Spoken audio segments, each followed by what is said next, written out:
क्या आप जानते हैं गोदरेज कंपनी का समर्थन रविन्द्रनाथ टैगोर और एनी बेसेंट जैसे दिग्गजों ने किया था।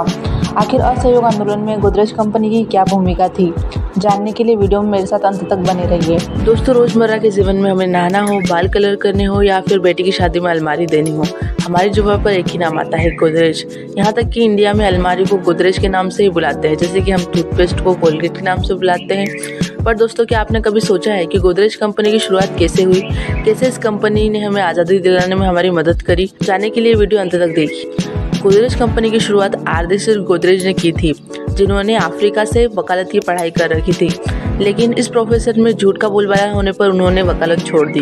1894 में आर्देशिर भारत लौटे और एक मेडिकल शॉप पर असिस्टेंट की जॉब करने लगे। वहाँ उन्होंने सर्जिकल इंस्ट्रूमेंट बनाना सीखा। वे इंस्ट्रूमेंट बनाते थे और अंग्रेज इन्हें बेचते थे, लेकिन आर्देशिर चाहते थे कि इस ब्रांड के ऊपर मेड इन इंडिया का टैग हो, लेकिन अंग्रेज इस बात के लिए नहीं माने और उन्होंने ये काम छोड़ दिया। उसके कुछ समय बाद एक दिन अखबार पढ़ते हुए उनकी नजर एक खबर पर पड़ी, जिसमें मुंबई में चोरी की बढ़ती हुई घटनाओं को लेकर पुलिस कमिश्नर ने लोगों को अपने घर और दफ्तरों की और अधिक सुरक्षा के लिए सलाह दी।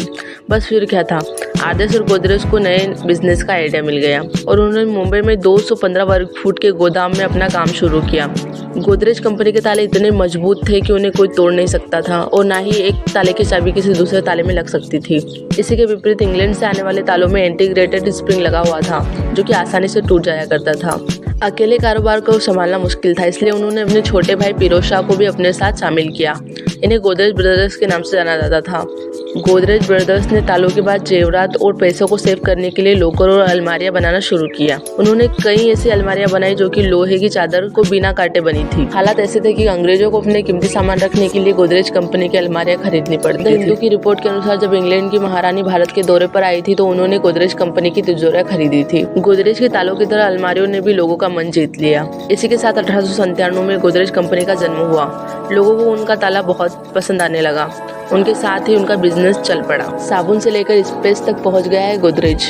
तालों और अलमारियों की बेहतरीन सफलता के बाद 1920 में, जहां पर असहयोग आंदोलन अपने चरम सीमा पर था, जहां पर भारतीय लोग स्वदेशी वस्तुओं को बढ़ावा दे रहे थे और विदेशी वस्तुओं का बहिष्कार कर रहे थे, ऐसे में आर्देशिर ने भारतीय लोगों की धार्मिक और अहिंसा की भावनाओं को ध्यान में रखते हुए देश और दुनिया का पहला वेजिटेरियन सोप लेकर आए, जो कि प्राकृतिक तेलों से बना हुआ था।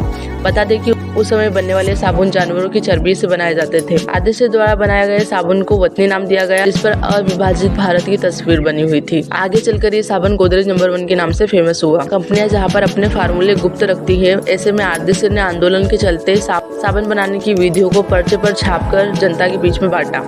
उनका यह कदम बहुत ही साहसिक था, जिसके साथ में उन्होंने जनता के विश्वास को जीता। आपको जानकर हैरानी होगी कि इस साबुन का समर्थन नोबेल पुरस्कार विजेता रविन्द्रनाथ टैगोर, एनी बेसेंट और कई सारे स्वतंत्रता सेनानियों ने जमकर किया था। सन 1936 में आर्देशिर की मृत्यु हो गई। के बाद में सारा कारोबार फिरोज शाह ने संभाला। सन 1950 में गोदरेज नंबर 1 पहला ऐसा ब्रांड बना जिसको किसी सेलिब्रिटी द्वारा प्रमोट किया गया था। जी हाँ दोस्तों, सन 1950 में भारत के घर घर में जाने माने चेहरे अभिनेत्री मधुबाला ने इसे प्रमोट किया था। तो सन 1951 में आज़ाद भारत के पहले लोकसभा चुनाव हुए थे और उन चुनावों में 17 लाख बैलेट बॉक्स बनाने का कॉन्ट्रैक्ट देश की सबसे विश्वसनीय कंपनी गोदरेज को दिया गया था। इसके बाद गोदरेज पहली ऐसी कंपनी बनी जिसने भारतीय रेफ्रिजरेटर बनाए और आज गोदरेज कंपनी के सैकड़ों प्रोडक्ट्स मार्केट और आपके घरों में देखने को मिल सकते हैं। सन 1952 में एक बड़ी उपलब्धि हासिल करते हुए कंपनी ने हेक्सासाइक्लोफेन युक्त प्रोडक्ट्स बनाए, जो कि एक कीटाणु एजेंट है। इसका यूज करके उन्होंने सिंथोल और फिनोल जैसे प्रोडक्ट्स बनाए। इसके बाद तो क्या था, गोदरेज कंपनी ने कभी पीछे मुड़ के देखा ही नहीं। Godrej hair colour, Godrej air fresh, ऐसा कोई भी प्रोडक्ट नहीं है जो गोदरेज कंपनी नहीं बनाती हो। ताले से लेकर kitchen appliance, home and personal care, electronics से लेकर के आज कंपनी स्पेस तक पहुंच गई है। आज की तारीख में गोदरेज के चेयरमैन आदि गोदरेज है, जो कि आर्देशिर के वंशज है। मुंबई जैसे शहर में जहां पर एक फ्लैट खरीदने में लोगों की ज़िंदगी बीत जाती है, वहां पर गोदरेज कंपनी के 34 एकड़ ज़मीन है। यह जमीन आदि गोदरेज के दादाजी फिरोज शाह गोदरेज ने द्वितीय विश्व युद्ध के दौरान खरीदी थी। आज इसकी कीमत लगभग 20,000 करोड़ रुपए है। ये कल भी नंबर 1 थी और आज भी नंबर 1 के पोजीशन पे है। सूत्रों के अनुसार 4.1 अरब डॉलर के बिजनेस का बंटवारा होने की तैयारी चल रही है। एक हिस्सा आदि गोदरेज व दूसरा हिस्सा चचेरे भाई जमशेद गोदरेज को मिलने की खबरें हैं।